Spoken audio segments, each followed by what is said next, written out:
This is the Blood Red podcast from the Liverpool Echo, giving you the inside track on all the big talking points from Anfield. Welcome to the Liverpool.com podcast. I'm your host, David Comerford, and I'm joined by the Liverpool.com editor, Matt Addison. And today, naturally, we are going to be talking about Liverpool's defensive midfield situation. It's been the talk really ever since Fabinho decided to make his move to Saudi Arabia.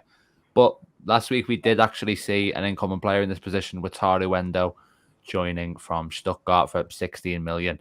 But that's given Liverpool an intriguing dilemma as well as a short-term solution, because in addition to Endo, they also had 18-year-old Stefan Bajcetic, who was obviously so impressive last season, breaking into the side. He was back on the bench against Bournemouth at the weekend, so looks to be on the verge of returning to the first team. So today we're going to talk about the battle, as it were, between those two players, Liverpool's number 6 situation, more generally what might need to be done still, and kind of what's on the agenda in terms of the midfield in the remaining 10 days, I think it is now, of the transfer window. So, Matt, I put up a poll on my Twitter account yesterday asking who Liverpool fans wanted to see play more football this season out of Endo and Bajcetic, and it was quite close. 55% were in favour of Endo playing more than Bajcetic, obviously 45% the other way.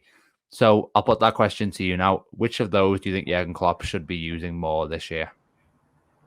We'll put it this way. I was surprised by the results of the poll, I have to say. I suppose that maybe just goes to show, in particular on Twitter, how much people are obsessed with new players and transfers. And I mean, let's be honest, Stefan Bajcetic has not played that many games. He is still a relatively new player, but he didn't obviously sign last week for a fair amount of money. So I think that's probably the influence there. But me personally, I think Stefan Bajcetic is the one, really. I think he's an unbelievably good talent. I think he's one of those that I just think is so good. He just doesn't look 18 years of age. We know how good he can be. Obviously, you've got to temper that with not overplaying him. And I think probably, I don't know for sure, but I suspect the injury last season was probably caused really by overplaying and, too much football in a short space of time for somebody who is probably still growing and still developing physically. It probably was a little bit too much too soon, but I suppose that's why you need those options in there. I think there's probably other players that can sit in there. Obviously, McAllister's done it. Thiago, potentially, when he comes back, could play there. But, if it was purely, Endo or Bajcetic for the bigger games and for the ones that matter the most, I think Bajcetic is the one that I would put my eggs into that basket, because he's obviously, got a lot more football ahead of him. I think he's proven that he can reach the levels that Liverpool need to get to. Obviously, we'll come to Endo and we'll see over the next few weeks and months just how good he is.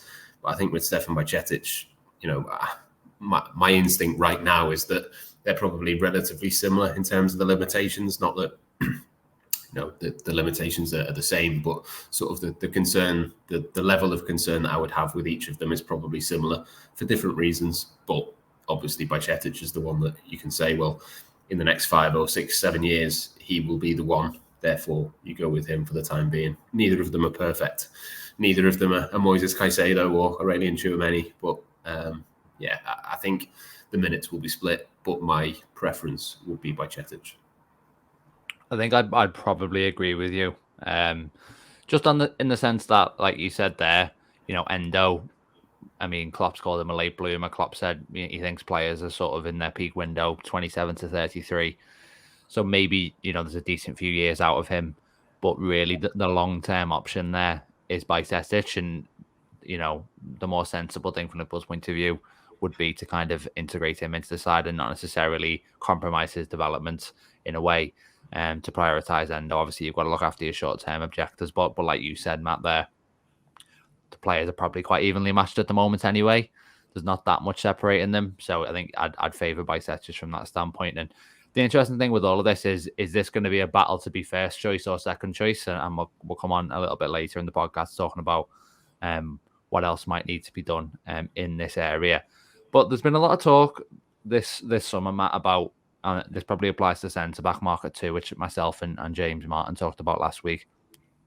I've been a lot of talk about, it's a weak market. There's not that many players out there. The prices are distorted. Rice, Caicedo, players like that have done that.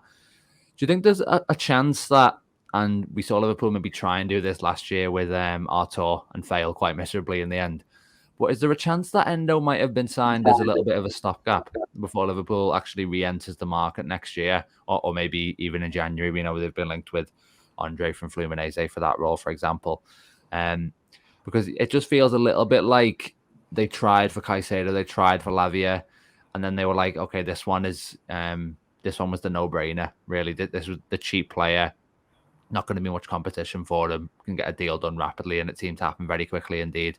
And I just get the sense personally that there might be a little bit of privately a bit of stopgap thinking behind this one. Would you say that's a fair assessment of it? Yeah, I think that's 100% my reading of it. I don't really think that you can assess it in any other way when you think he's a completely different type of player to what Liverpool have done in the past. He's clearly not, a player that is perfect. He's not of a level that you'd expect Liverpool to go for. Otherwise, they would have done it last summer. They would have done it earlier this summer. He's a player that, probably this time last week, neither of us had heard of or seen, and he's come out of nowhere. To me, that just says that they've decided that they need a world-class player in that position at some point. They've tried for Tchouaméni, as I mentioned before. They've now tried for Caicedo. Lavia, I think, was a little bit different in that he was obviously half the price of Caicedo, maybe a little bit more of a gamble and a little bit of a move away from what Liverpool normally do. But I think particularly with Tchouaméni and Caicedo, they've clearly identified if there is a player of that level and that quality that they can bring in. If they have to spend the money, then so be it. But obviously, at the moment, that there isn't really that player on the market, that there isn't anybody available that they can go and do that. Having not got Caicedo, not got Tchouaméni, who clearly doesn't want to leave Real Madrid. Declan Rice has already gone to Arsenal. That kind of felt like it was one that had been done for a few months. I know Manchester City bid, but they only made one bid and then left it at 105 million was supposedly too much for them. I suspect that was probably because, Declan Rice had already made his decision and he wanted to go and play for Mikel Arteta. So beyond that, there's not loads of really obvious options. Obviously, Rodri is clearly, by a mile the best one, but you're not going to be able to sign him from Manchester City. And after that, it's a case of going, well, what do you do? Do you go and spend 70, 80 million on Cheikh Doucouré, for example, or someone of that ilk, or do you sort of hold off and wait? And obviously, they tried to wait last season. They couldn't do the same thing again, so they had to get someone, which is where Endo comes in. And that's the big difference between last summer and this summer. They've got someone. It's not a case of perfection or nobody. It's perfection or a short-term stopgap. And I think it's interesting that they've given Endo a 4-year contract. I was, slightly surprised at that length, and I would have thought that a 3-year would have made a bit more sense. But, even so, it's hard to look past him being a stopgap and a short-term option until something better becomes available. Obviously, they know Thiago's contract is coming to an end next season. Even if Endo stayed for 4 years and left on a free at the end of his contract, Stefan Bajcetic should only be 22 at that point. So it's not going to get in the way of the development of some of the other players. I can see why they've done it, but I don't think he is, a long-term solution. I know Jurgen Klopp was trying to say, well, just because you've not heard of him doesn't mean he's really good. But I mean, that applies to some extent, but I think there are going to be limitations that we see with him. They had to do something. Ultimately, they couldn't go into the season without signing anybody. But I think this is a bit of a compromise of, look, he's all right, he'll get by and he'll help us. But, it's a case really of waiting now until whoever the next Caicedo or Tchouaméni is. I don't know where that's going to come from. I don't know what, the market might look like in 12 months' time. But I think it is a bit of a calculated, he'll probably be all right for 12 months and then we go back and see what else we can do. Yeah, I increasingly agree with you, to be honest. I think you look at the market of players that are available now. You mentioned Doucouré there. I was watching him last night against Arsenal for Crystal Palace, and he was solid. He was a good all-round player. Did his defensive work very diligently. Good on the ball, definitely. But you kind of watch and you don't really get the sense that you're looking at a £70 million player, and that's obviously no disrespect at all. I mean, that's a huge amount of money. But you kind of think to yourself at the same time, well, he's 23. They paid obviously a decent amount of money to get him last summer from France. Premier League experience. The market's been inflated. I mean, maybe that is just a going rate for someone who is kind of a solid option there. You can look at someone like Paulinho, who's a few years older. Also, again, would be seen as just the epitome of, reliable in that position, kind of a short-term guarantee.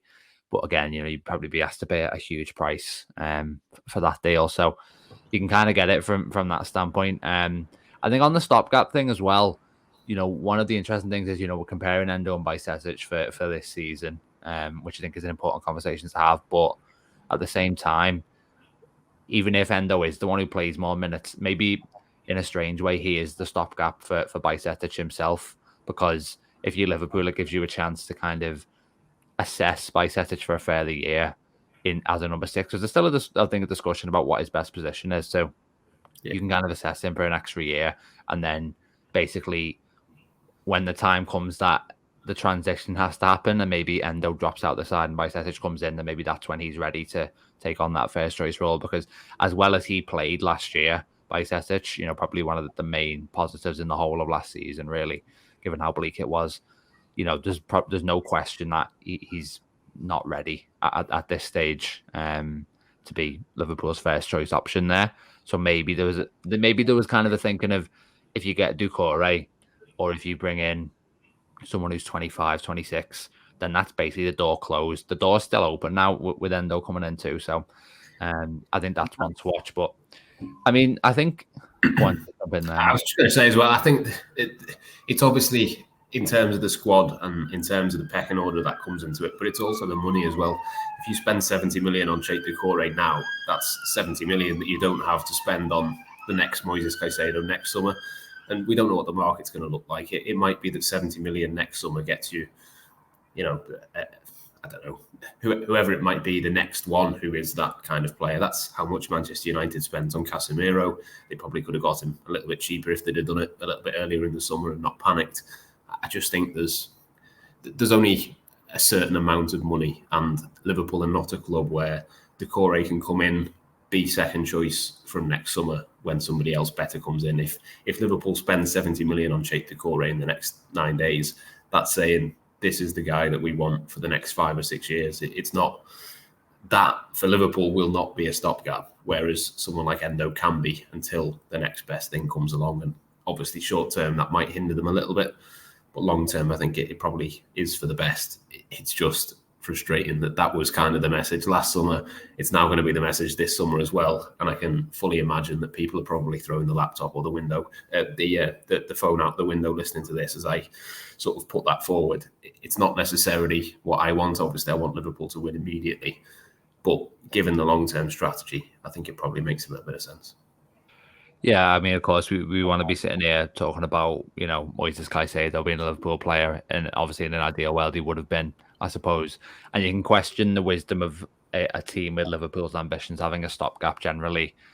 Some might say that just points to poor planning, and should they really have just a functional solution in such an important position for a season? That's definitely up for debate. I mean, on the whole Doucouré side of things too, I think, you mentioned there, he would be seen as the one. I mean, that is kind of 70 million is the money Liverpool have paid for players when they've thought, he is really special. And it would kind of feel like this time it would be just more submitting to the market rather than, breaking the bank for someone who they think is going to be a game changer. We saw they had reservations about Lavia with his price tag. I mean, I think he ended up going for sort of mid-50s, and Liverpool didn't want to pay 50 themselves. And maybe you get the sense that because there's this long list of midfielders that Liverpool like, and you see some of the price tags and you start saying, well, hang on, they probably would have gone for them already if they thought they were a decent price. So that's probably what's happening behind the scenes here. I mean, the reason we're having this conversation, because I think when Endo arrived in the first place, there was still an expectation for the most part that Liverpool were going to get another number 6. But then there was a report on Monday from James Pearce at The Athletic, who's obviously, one of the most kind of trusted Liverpool journalists, saying that Liverpool aren't currently intending to add another specialist number 6 before the end of the transfer window. There had been a conversation between Endo and Klopp, which was quite interestingly kind of broadcast by Liverpool, in which Klopp was talking about, quite frankly, how much Liverpool needed Endo. And it was kind of the pitch you'd give to a player who you were kind of pinning your hopes on. But I think a lot of people thought at the time, oh, he's just saying that because, you want to make a player feel as important as possible. But now that probably makes more sense in light of this report coming out. Still a surprising development. And further to that, Matt, it said that Liverpool are still in the market for a midfielder, but it would be this time more of a, quote, multifunctional midfield player, someone like Ryan Gravenberch at Bayern Munich, obviously. I mean, what do you make of that side of things? Is it an approach that makes sense to you? Or if you were in charge at the moment, would you be like, no, the money needs to be invested in a proper, top drawer number 6 now?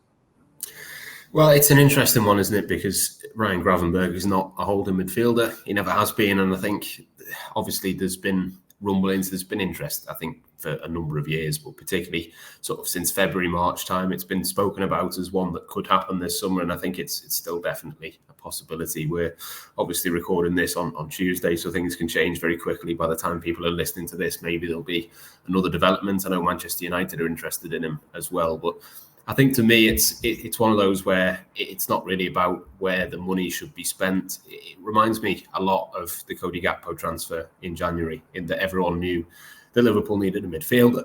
Excuse me. Everyone knew that Liverpool needed a midfielder desperately, and they chose to go and spend it on what we thought was going to be a left winger. Obviously, has proven to be a bit of a Roberto Firmino type replacement, has played a little bit in midfield in the last couple of games, but I don't think that's going to last particularly long. It was more a case of Cody Gakpo was available, the midfield that they wanted wasn't available. If they didn't get Gakpo, then what were they going to do? They were probably going to lose him to Manchester United. And Ryan Gravenberch is very similar, very sort of similar in the position. Also, the other team that is interested in him, if Liverpool feel that Ryan Gravenberch is available and Bayern Munich are willing to let him go and he's willing to move to the Premier League, then it's kind of now or never. I think it's one of probably a number of players who are, not as we speak available, but if they were to become available, then Liverpool would be interested. So it's not an obvious move that I would make and go, yeah, he solves all of Liverpool's problems. But I think it's just one of those where the market is fluid, that they talk a lot of sort of spinning plates and making sure that there's loads of different irons in the fire and all of that sort of thing. And I think this is a classic example, really, of the player they obviously like. They think that he is one that could make a big difference moving forwards. He's not played a lot for Bayern Munich, but I think the talent is clearly there. We saw that at Ajax. He's only been on the bench for one season, and Liverpool think he could be a real top player over the next few seasons. He'd be relatively cheap as well. I don't think he's going to cost much more than, I think it was about 22 million that they paid for him last summer. It's not going to be a massive deal to do. So I think it's just a bit of an opportunistic one. If Ryan Gravenberch becomes available, then Liverpool have to do it. Otherwise, it's a bit of a now or never. If they don't, then somebody else will. So I think there's a decent chance of that one happening. But I think it would be fair to say that would be completely separate to what they do at centre-back or defensive midfield. Again, if a player came up in those positions, they would do it. If not, they will probably wait. It might feel a bit weird to some people if they only end up with Gravenberch between now and the transfer deadline, but I think that's ultimately just a recognition, really, of how good a player he is. He's one that they don't want to miss out on, and if he was to become available, then that would obviously then become a priority. I mean, with the Gravenberch situation, I think, positionally, he's played on the left of a defensive midfield too during his time at Ajax, left of a midfield 3 as well. He's got experience there. People might look at that on the surface and say, well, technically isn't that exactly what Liverpool needs, someone who plays on the left of a defensive midfield too. But obviously, it's kind of a midfield 2 in name, but really Trent has so much freedom, and Trent is kind of this kind of playmaking hub, really, of the side, that you need to be putting him alongside someone who's a bit more of a destroyer, really, if you're going to put him in that position. So that's a bit misleading. And then the left of the midfield 3 thing, probably, I think the consensus is that is his best position. Obviously at Liverpool, it would be kind of that left side of advanced state. I just don't really get it from that standpoint, because McAllister's come in 24 years old, Curtis Jones behind him, I think it's 22. On the other side, maybe he plays there, but also you've got Szoboszlai, who's 22, Elliott behind him. I just don't see kind of the fit there. And this is a player who has basically I think through the press, maybe sometimes directly, complained about his lack of game time at Bayern. But is he really going to? I mean, I just don't see how he gets much more at Bayern. I mean, it's hard. Don't get me wrong; it's a low bar. He's barely played at all last season, but it still doesn't seem like that sensible a move for either party. I mean, maybe there's something in here where a player gets kind of completely, remolded. We saw that with Gakpo to a degree, like you mentioned before. Comes in, everyone's like, oh, he's this left winger, but then and even playing as a false nine, I think he said he'd barely had experience of that. Sometimes a player comes in and they play in a role that you just don't expect, and because he's so young, maybe Klopp's like, what, you can turn him into a number 6. Who knows?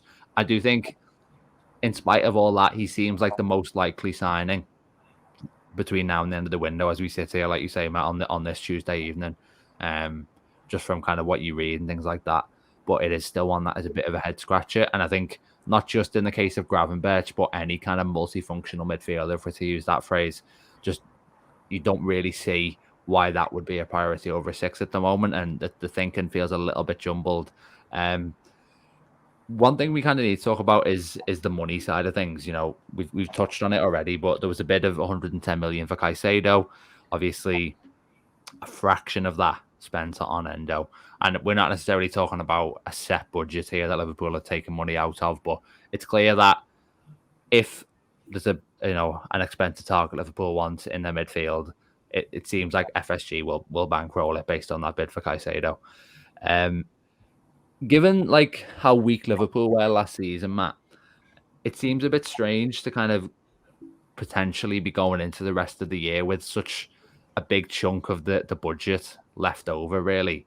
I mean, we saw something similar last year where maybe money was put aside in the hope of signing Jude Bellingham, a year after, because they knew that was going to be an expensive deal. But this time around, it feels a little bit like there is kind of no set player or set plan to kind of keep that money back for, unless there's something crazy was to happen in January. I mean, I think that's a little bit strange. I mean, it depends how you look at it, doesn't it?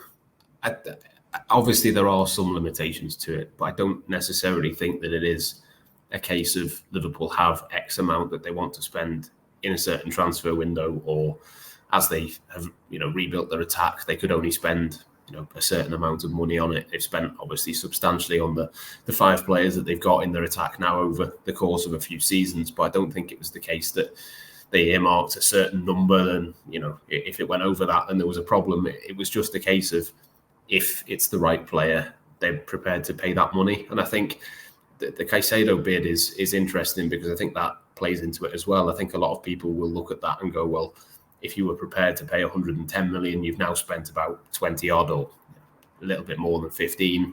You've still got 90% of that or more to spend and to go and use. But I just don't think it's that binary. I think that money has always been there. I think there's even you think as far back as when Liverpool won the league and then didn't necessarily kick on and spend that money, or last summer they could have gone and spent 80 odd on Aurelien Tchouameni, didn't get him, didn't spend that elsewhere. I think there's almost a bit of a misconception around the budget and where the money comes from and what FSG are prepared to sanction. I think without wanting to sort of invite loads of comments telling me about how much I love FSG and all of that stuff that you always inevitably get, I just don't think it works like that. I think the money is there if the right player is there, but it's about getting value and it's about getting the best for what Liverpool want and what they want to be. Moises Caicedo is up there probably with definitely the top 5 in his position in the world, I would say, at the moment. You're talking about very, very elite players who you either pay the money or you don't get them, or in this case, you offer to pay the money and you don't get them anyway. It's such a tricky one to try and get your head around, but it wouldn't surprise me if that money just sits there until the next one of those players comes available. And personally, I know a lot of people will want to criticise it, but personally, I don't think that can be, the wrong approach. They have shown that there is, the ambition to spend that money. They've just chosen as a sporting route, whether that's Jurgen Klopp, whether that's, the recruitment team, Schmadtke, probably a mixture of all of them this summer. That is their strategy. They go and spend the big money when it's the right player, and that has paid off, and they've not wasted much money.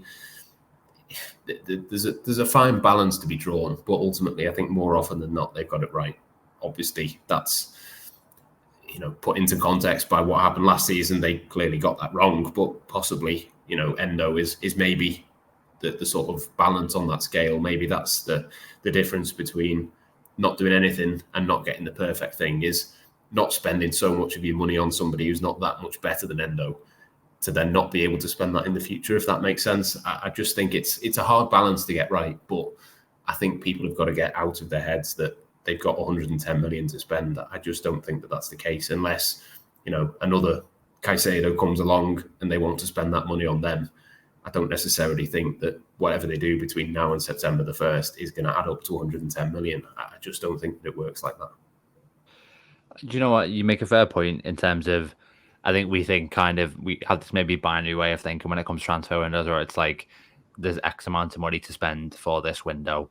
The next window comes around, there's X amount of money to spend for that window. It just maybe is kind of one kind of running figure that is available, and kind of accumulates over a period of time and changes depending on a variety of factors. So I think that's probably true. I mean, one of the most interesting things about this window is, we went into it thinking it's going to be really important for perceptions of FSG, given that things felt that maybe they were in balance a little bit in terms of, was the majority of the fan base for or against, them as Liverpool owners. And now we've got this odd situation where they've put up this money to do what would have been a, I think, Premier League record transfer for Caicedo. That hasn't happened. And so it's this really bizarre situation where almost, how can they carry the can now for the midfield situation? Because if that money's been available, then surely the decisions have been made on kind of the footballing side to not spend it. And I think that, there's been key mistakes made previously. Of course there have been, but I do think that if this Endo gamble that looks like Liverpool are going to take, and again, we don't know what happens between now and September the 1st, but if they're going to take the gamble and say, do you know what, we're going to go with Endo, Bajcetic, maybe Thiago, McAllister filling in there from time to time over the course of the season, if that backfires, then I think really the questions have to be asked chiefly at Jurgen Klopp, who, by all accounts, including his own, is being really the driving force behind that sign. And so it's a fascinating and quite multifaceted situation, really, and we'll only be able to cast a definitive judgment on it come the end of the season. But having said that, let us know in the comments who you want to see play more out of Endo and Bajcetic this season, because you've got really two players at almost opposite ends of their careers, and an interesting headache for Jurgen Klopp there.